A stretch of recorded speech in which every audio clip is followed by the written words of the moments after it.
Hello everyone, welcome back to Game Brigade. My name is Brian, and today we're going to be taking off into space in Apiary by Stonemaier Games, designed by Connie Vogelman.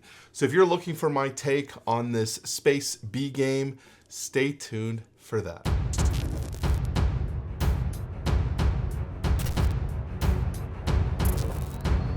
Okay guys, so we're going to be diving into Apiary. This is Stonemaier Games' latest take on worker placement. We have obviously seen quite a bit of worker placement games from Stonemaier. Here we are diving into a spaced theme version where players are going to be taking on a colony as they develop it on their travels through space.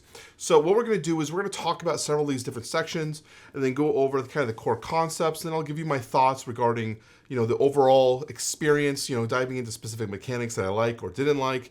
And at the end, I'll give you my opinion based on this game. And for note, this copy of Apiary was supplied by Stonemaier, but this is not a sponsored review, so you can trust our reviews are our own here on the channel. So here we have on the board several different locations of places that you're going to be able to send your bees. Now, the key concept difference of this game is that your bees, your workers, are going to have different levels of power associated with them. They have 1, 2, 3, and 4. Now those numbers will matter, and we'll talk about how they impact the game. Now each player is going to choose one of the asymmetrical tiles as their starting bee colony. Now all of these bees have different types of powers and abilities that they'll take advantage of, and they kind of give you a starting point of where you're going to go. So we place it on our starting map. It also will tell you how many bees you'll start the game with. So this one tells me I start with a level 2 bee and a level 1 bee. I'll have to find other ways to add these bees to my supply throughout the game. So what basically this game does is you are going to be sending your bee workers to different locations, hoping to increase their levels so you can take better actions, more powerful actions throughout the game. At the top of the board here, we have the Explore action. This allows players to send the queen bee exploring space, looking for more places to colonize and hibernate. I would say hibernate, but it's not. It's pollinate. Pollinate is a good word. So the way we would do that, let's say we're going to send our 1 bee. It's going to move any bees that are currently there. So right now we have the blue 3 bee currently hanging out there. And then we get to move the queen bee. Now the queen bee is the sum amount of my bee plus the other person's bee. So we have a 1 and a 3, which means I can move up to 4 spaces. So we'll just send our bee here. When you are exploring a location, there are these yellow chips that you will uncover. They give you rewards based on what you flip over when you discover them and you collect them. So this one is 2 dance power, like Queen's Favor. And then we locate the planet, and then we are going to pollinate some sort of resource. I'm just going to grab a random one for now, and we place that there. That basically means now that anyone that chooses to go to that planet can collect that resource. And so we will do that now since we are landed there. We'll collect the similar resource, this kind of green thing, and you're going to place it on your player board. Now, your player board has some specific locations on it of where you can place resources, and you can only place matching resources to matching locations. So you can see that there are potential bottlenecks that you can occur with getting those types of resources. So how would you solve that? Well, we have over here the advance action. The advance action is a way that you can buy farms that can supply you with income resources if you do a recall action, or provide more locations for you to stack resources. So unfortunately here in this, what we have here in my build, I don't have a very good selection. So I'm just going to grab a random one. They're going to give you an example. Let's just do this. So in the middle, you can see that there is victory points that the tile is worth at the end of the game. These are the storage locations of what this tile can store on its board.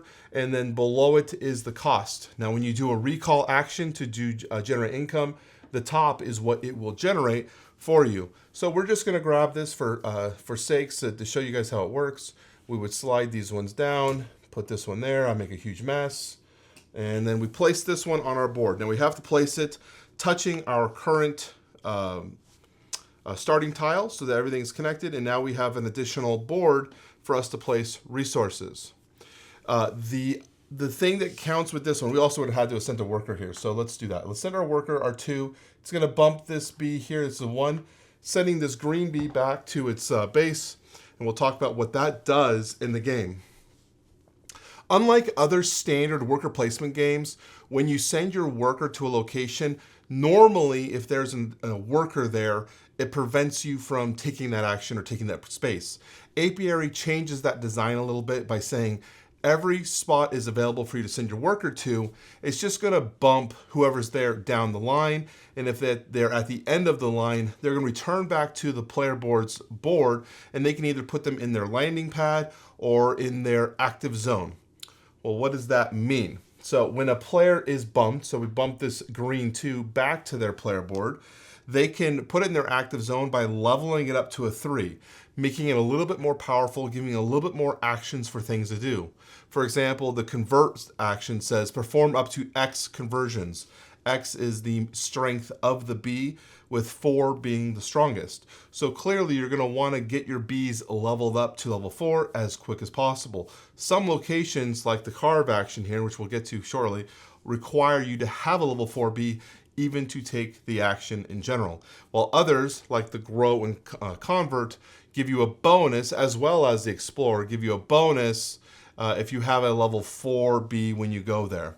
So when we send our worker here, we have a 2 and a 1 now. That's the sum of both bees, which means that we can purchase up to 3 and down. So even though we revealed this 5 farm, we're not able to purchase it because the sum of our 2 numbers are only 3, which means we can buy from here.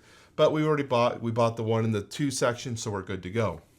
So let's move our green bee back over here, and let's just give me some more bees to work with.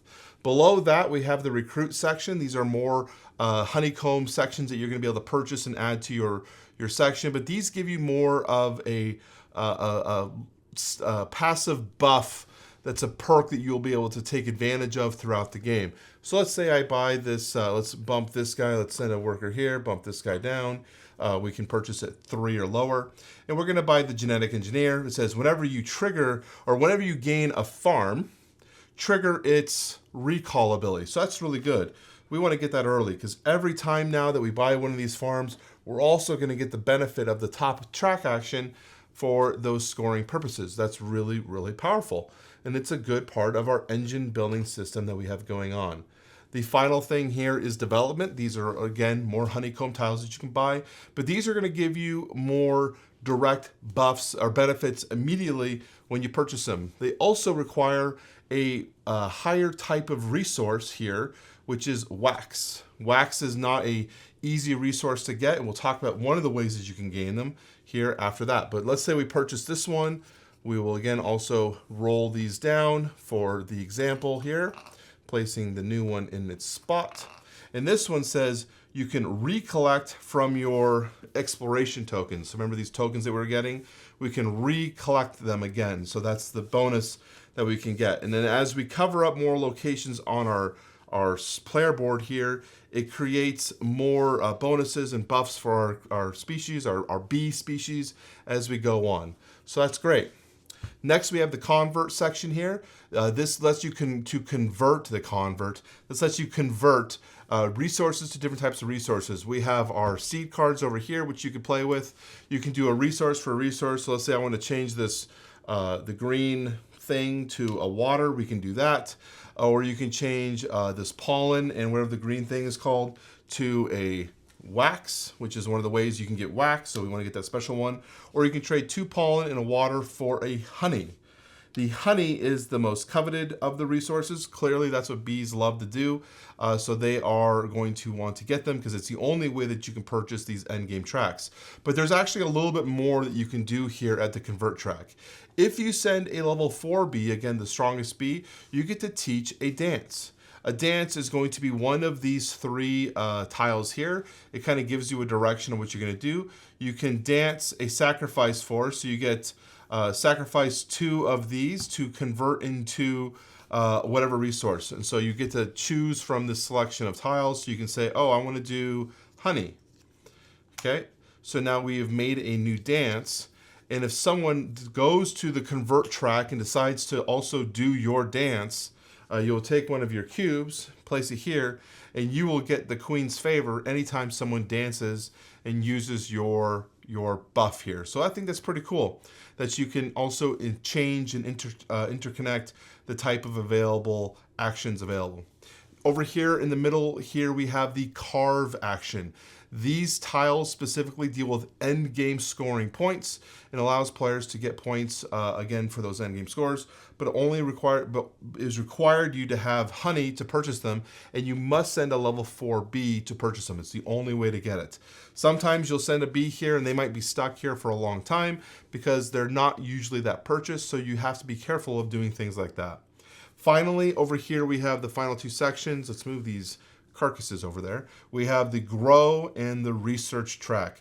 The grow allows you to add a frame like this one to your honeycomb to increase the amount of locations that you can place these kind of tiles up here. So it gives you even more places to build, which is great. It lets you just kind of expand. You can kind of put that in any kind of shape you want, and you could purchase more of them if you wanted to. And if you send a level 4 bee here, you can actually get to flip over your starting tile, which gives you another boost or benefit to your faction board, giving you just a little bit more stuff to do, which is just another cool benefit for going there.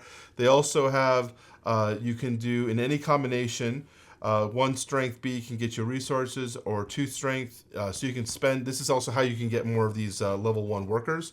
So if it's a 1 strength, you can get a level 1 strength bee. 2 strength, you can do 2 resources to do the frame. Finally, we have the research track. If you send any level bee there, 1 to 3, you get to draw that many cards, keep one, and discarding the rest. So if I sent a level 3 bee there, I can draw 3 cards, keep one of them, and discard the other 2.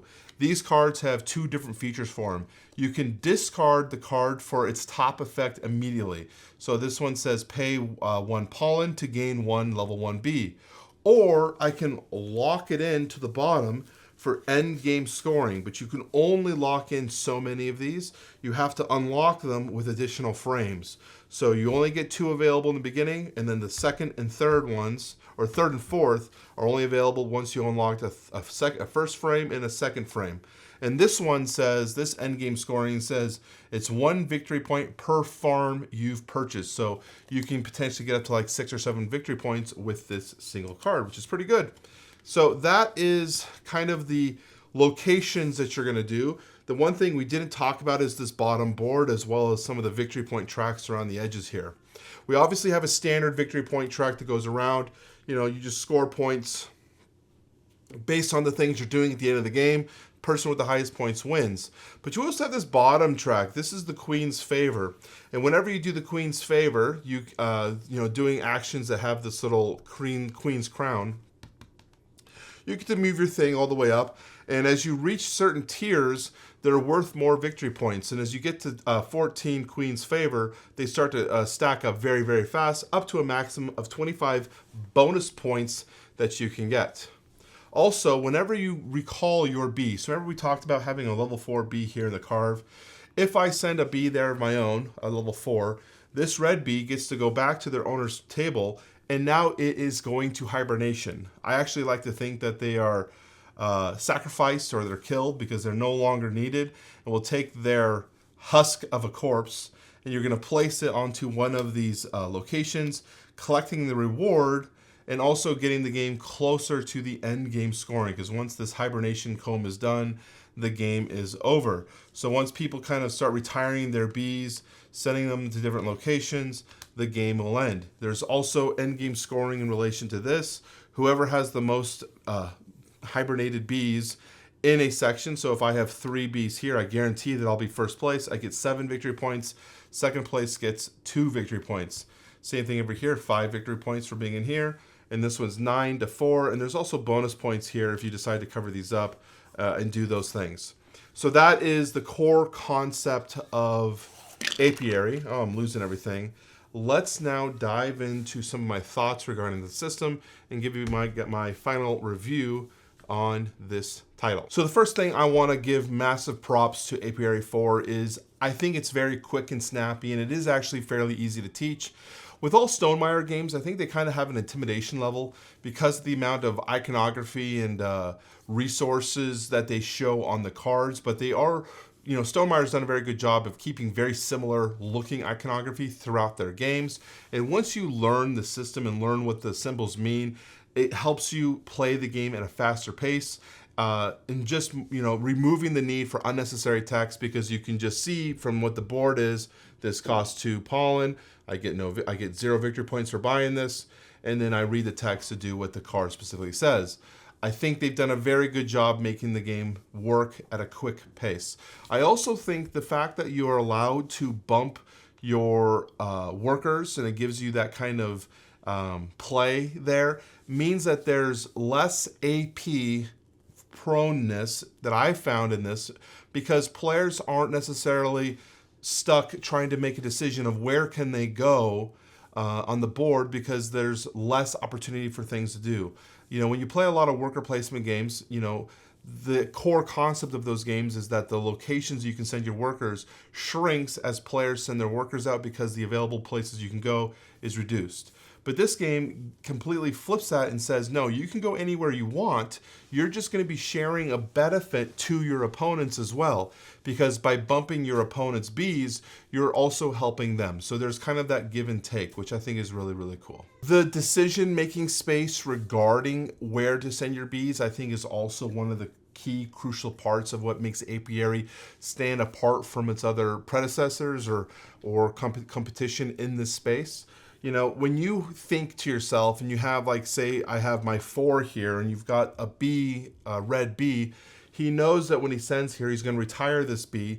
It's going to allow me to get some more end game scoring points, potentially get some better things, and move along. Or alternatively, let's say I have a red 3 sitting here. I know that I want to buy this recruit, but by sending a bee there, which is going to bump this bee and turn him into a 4, it's going to give my opponent now a much more powerful action going forward. Now, there is one way that players also have an opportunity to play around with that system, which I think is really cool, and that's that recall action we kind of talked about in the beginning of the game. We were talking about the advance action. Players can do a recall action, so instead of waiting for them to get bumped, they can actually return all their bees back to their player board themselves, collecting income from farms on their player board, but they do not get the benefit of leveling up their bees. So that's also the cross idea there. Do I want the resources and the income and sometimes the benefits that these provide, or do I want to level my bees up so I take more powerful actions going forward? So I think there's a really good gameplay puzzle there that players can kind of play around with and figure out. In terms of cons, the things I found difficult is you have a massive pool. I didn't actually pull all the tiles out. You've got a massive pool of available tiles in this game. And because of the way the system works here, we only get 3 to purchase at any given time. Can add in some randomness in terms of the power scaling that's available. And because you have the sum of the available workers to purchase specific tiles, it can become very difficult sometimes to get access to all 3 columns here, because these are only available if you have a level 5, total of 5 in a certain section. So there's already a limited amount of purchasing power up here, and now we're limiting it by even more. I can see that sometimes making finding specific combos or building your engine a little bit more difficult. Now, I wouldn't say this is too big of a con that I would not play this game over that, but it is something to be aware of, and just be aware that sometimes building your right engine or feeling frustrated because the things aren't coming up the way you want is definitely prevalent in this system. The other thing that I thought was very, very jarring, and probably the most concerning aspect for this game, are the end game scoring bonuses, either through the research cards or the carve section. These cards that I've placed here in the middle, there's a wide selection of carved cards as well. So there's a whole bunch of variety of different types of end game scoring, but the power level of the points given from these cards vary greatly between each card, and that can cause a lot of disparity in points. The very first game we played this, we had one player who had double the points of the other 3 players in the game solely because of the power level of the carved cards. Now, that player specifically was able to do what they did because they had, I believe, a recruit card that allowed them to buy carved cards with level 3 Bs. So it let them to get more of these carved cards going earlier, and didn't have them to use their level 3. They could then send another 3, bumping their 3 back, making a level 4, and then using their 4 somewhere else, getting their benefits elsewhere rather than having to sacrifice them on the carve. So there is some benefits and things there. I do think it's balanced in a sense though that these require you use honey, which is the most resource intensive section of the game in terms of the resource management. But I just think that there's definitely a massive disparity in terms of potential points that can be gathered during the carve section. Overall, what do I think about Apiary? I think it's a very clean game, very easy to teach, and I'm very much happy to have this in my collection for the time being. I see this game as a placement in that wingspan area of games, which I think this is a game that is heavy enough that people will feel satisfied by playing this and getting their brain moving, but not light enough that I feel like I can teach this game to anyone. It's a step above, in my opinion, from Wingspan in terms of its complexity level, maybe closer in line with Viticulture, with the Tuscany expansion in terms of the kind of concepts you have to play together. Again, like I said, it's easy to teach and easy to grasp once you've learned what some of the iconography means, but there are a lot of moving parts and things you have to consider going forward. So, with that, where do I lay finally with Apiary going forward using our 10-point scale in regards to this? If you have any questions regarding what my rating scale is, always check the description down below. I have a kind of a breakdown of what the points mean for your handiness there. And I'm going to give Apiary a 7.8. It's a good game, something I'll definitely keep in the collection for a while. But I could see this moving on after 10 to 15 plays. I could see it having done what I felt like it can do. There's a good enough amount of variety in this game to get us going for a while, but at some point I could see myself without any sort of expansions or more modulars getting enough Apiary from it. So that's it. Thank you for watching. I appreciate you guys for staying for the review. My name is Brian, and I will talk to you very soon.